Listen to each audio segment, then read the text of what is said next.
since Parmentier's plan. So even though there's a bridge that crosses the Crum Elbow Creek, of course the difference is the land holdings, of course, which were generous. In fact, I saw somewhere the board is associated with Vanderbilt Farms. You probably know a lot more about this more than I do.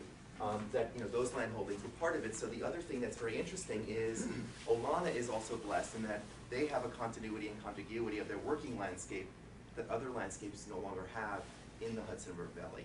So this estate has been compressed down to 211 acres from what it originally was. So let's now step back even further and look at things like Niagara Falls. And what was so interesting to me was going back to all of my, I have multiple shelves of Olmsted. I think a third of the books are David's, and going back to these earlier reports, and I hadn't gone back and read the Niagara report in so long. And what was nice is it's all available online through the American Memory Project. And so here's a view of the idealized view. It is also representative of the kind of joining of the water courses that we see is recollected by both Olmsted and Vaux in terms of Church's recommendations 10 or 15 years earlier.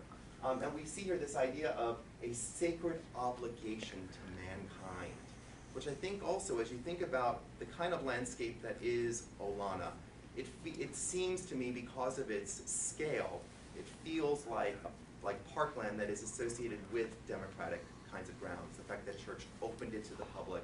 So we have a number of these ideas that are playing out. The report also includes a list of the memorial supporters, and no surprise, there are many artists on the report: Church, Bierstadt, Durant, and Hicks, for example. Again, 1857, so way early. Now, according to Laura Wood-Roper, the Olmsted biographer, the idea of preserving the falls through public ownership had first been proposed publicly by Lord Dufferin, and this is a story we all know about Olmsted and H.H. Richardson. Now, this to me was the thing that really leapt out of the report. Objects of great natural beauty. By the way, notice the railing there. This is 1912. Objects of great natural beauty and grandeur are among the most valuable gifts which Providence has bestowed upon our race. The contemplation of them elevates and informs the human understanding. They are instruments of education. They conduce to the order of society. They address sentiments which are universal. They draw together men of all races, and thus contribute to the union and the peace of nations. The next time you stand out and look at that view of Olana, read this out loud and tell me how you feel. Because there is a common language that is symphonic, that is being spoken between these men. And it has to be researched. It must go deeper. It is a story that needs to be told. The Niagara experience is a window into Church's motivations behind Olana's creation, placing him at the origins of the American scenic and conservation movement.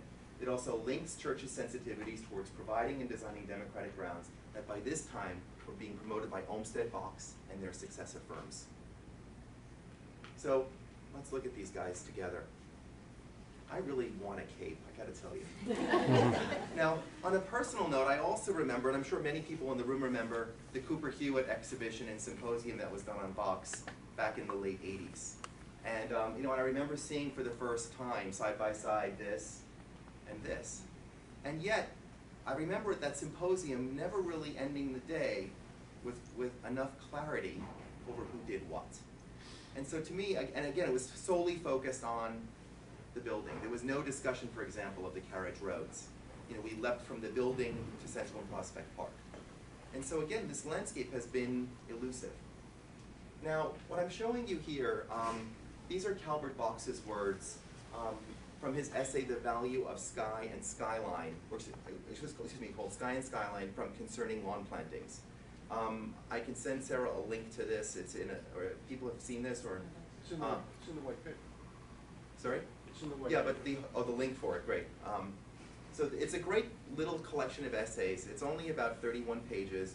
And here's Samuel Parsons Jr., so Parsons Boulevard in Queens is where the family nurseries were, third generation horticulturalist. So Parsons' essay is My Friend the Andromeda, and then Vaux's Sky and Skyline. But when you read these words, you think this is Olana, and there is this knitting here happening between landscape making, landscape painting. And clearly, these guys are drinking the same Kool-Aid. Now, this is an interesting piece because I actually had not seen, Mark had sent around the piece from the Tribune. Has everyone seen that? The letter to the editor, which was 1878. I had not seen that when I had, in Concerning Lawn Plantings, I'll pass this around.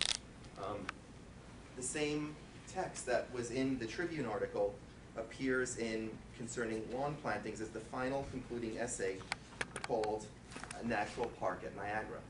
So the 1878 letter has been taken out of context and then repurposed in this monograph. So that's just the opening of it.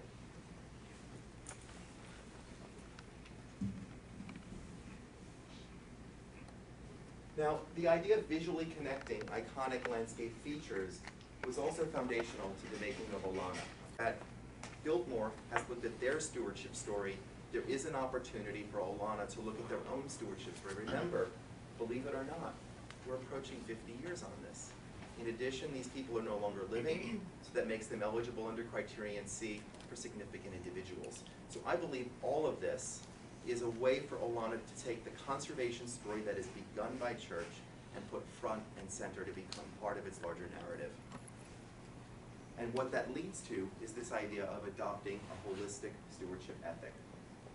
Now, I just wanted to say, because I know there's at least two landscape architects here, that what's interesting to me is the backdrop for all of this is in 1890, which is, of course, the period of that this landscape is still being built out. We have Charles Elliott creating the Trustees of Reservations. In the origins of ASLA, this is 1899, there were about 300 landscape architects. Today there's 36,000. What we do is we say, okay, you're interested in preservation, you 2%, you become a historic preservation group. You go talk to yourselves. You don't talk to the designers, you don't talk to the park makers, and the rest of us, you go preserve. Now, this is not what Charles Elliott was about in 1890. When Charles Elliott created the Trustees of Reservations, he says, quote, I'm looking for a few good men. I want people to deal with nature, scenery, and what he called history or oldie times. And so you had, which I call culture, you had a shared value system, much as church is applying one.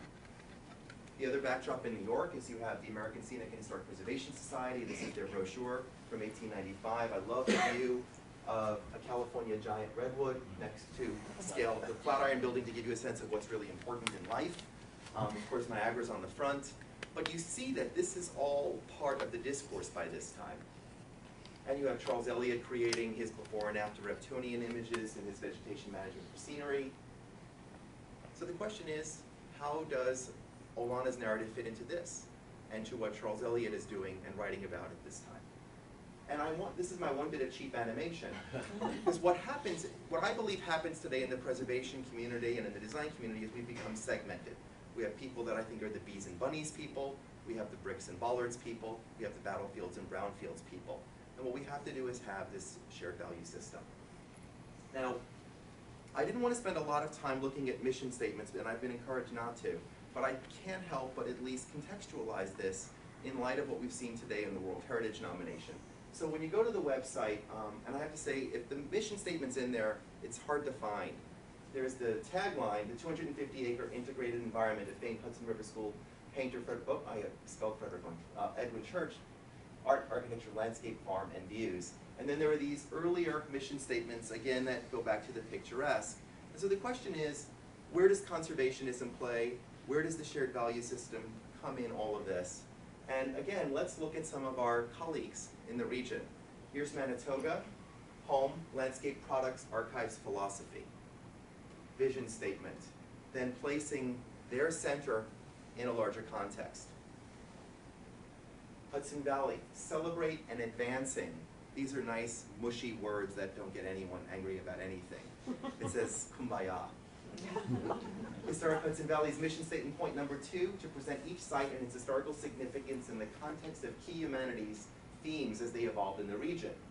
Now, Kykuit and Sunnyside are under their umbrella, and yet thematically they have no significance, as I mentioned earlier, for landscape. Now, I know that George McDaniel, and I was hoping he was going to be here today because I love to have fun with him. This actually, I took this picture, this is framed over George's desk at Drayton Hall. And this is a man after my own heart. It's like he takes his mission seriously. It is the lens that things are viewed through. And here we have educate, interpret, inspire. And I'm sure most of you have been inside the house at Drayton Hall. It's a pretty religious experience, and it is pure to their mission. Now, this is an interesting photograph because I took this photograph from the National Park Service files when Drayton Hall became a National Trust property and was designated. Notice, for example, this little building here, which was there, which is no longer there. It was picked up and moved when they opened it to the public and was made into a ticket booth. The landscape that was designed for it was designed by the late Robert Marvin, a very significant South Carolina landscape architect. So what we're seeing here is rehab, different criteria for the landscape. This is their latest boardwalk project. Again, a donor came forward.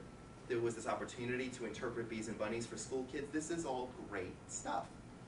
But the reality is, this is a rehabilitation project. This is a new insertion, and I would argue doesn't meet the mission. And so the question I would say to everyone around the table here is, how serious is Olana in dealing with landscape issues that they meet their mission? And what are the tools that one uses to guide change in terms of your landscape? Now, the last example I wanted to give, and this is very current and it's very controversial, and I shouldn't even allow the camera to be rolling while I'm saying this, but this is a very heated topic right now at Stratford. Stratford, of course, became a National Historic Site in 1935 with that act. I show this image because perhaps its significance has shifted. It is the oldest continuously farmed land in the state of Virginia. Here was the original brochure, and no surprise, the great man.